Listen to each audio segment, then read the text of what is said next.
Okay, everyone, we now have another problem variation in example 3. So, we are asked to convert the equation 9x squared minus 4y squared is equal to 36 to the standard form of the hyperbola and graph the equation and its asymptotes. Okay, so let's start. So, let's write our equation first. 9x squared minus 4y squared, okay, minus 4y squared is equal to 36. Now, the clue here is that if we take a look at the right-hand side, it is 36. Now, from our standard forms in the previous examples, so we know that the right-hand side should be 1, right? So, we can start by dividing both sides by 36. Okay, so we actually have x squared all over 4 right here, right? Minus 4 over 9. Y squared over 9 here is equal to 1. So this is actually already in standard form. Okay, so as you can see here, the transverse axis is at the x-axis. Okay, because it is in this form, right? X squared minus y squared. Okay, so standard form the hyperbola and graph the equation and its asymptotes. Okay, let's graph the equation first. Because we already have our a and b, right? So we already have our a and b. So our a is actually, so our a here, a squared is equal to 4, right? So a is actually positive negative 2, and b squared is equal to 9. So b is equal to positive negative 3. So let's plot those. And then our a, so 1, 2. So for in this case, right? If I reiterate, our transverse axis is actually at the x-axis, right? So our a, which is the distance from the center to one of the vertices, should be on the x-axis. Okay, so 1, 2, and 1, and 2. So these are our vertices. And our b is 1, 2, 3, and negative 1, negative 2, negative 3. Okay, so we have it right here. Very awesome indeed.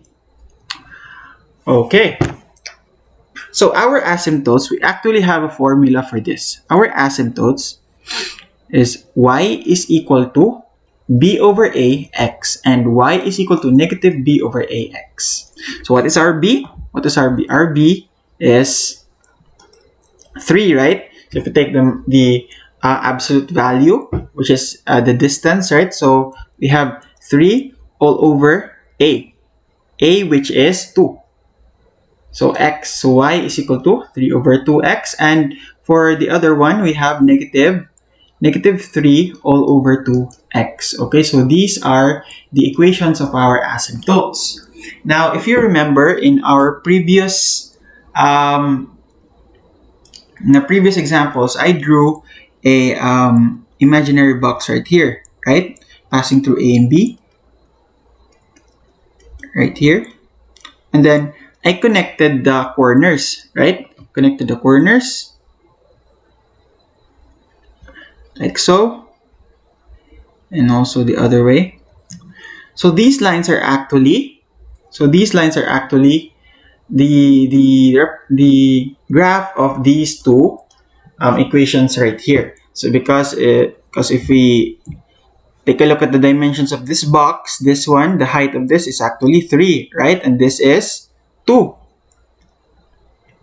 Okay, so we have right here the rise is 3 and the run is 2. We have a line with a slope of 3 over 2 and a negative 3 over 2.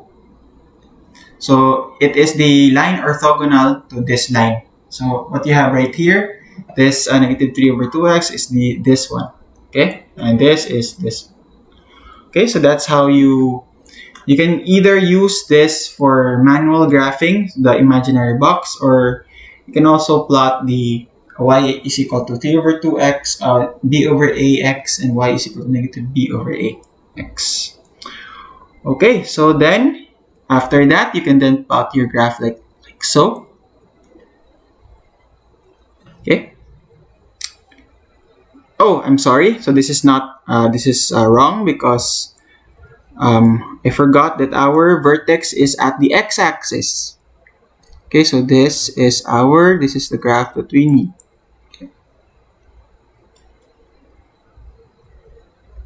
Okay, there you have it.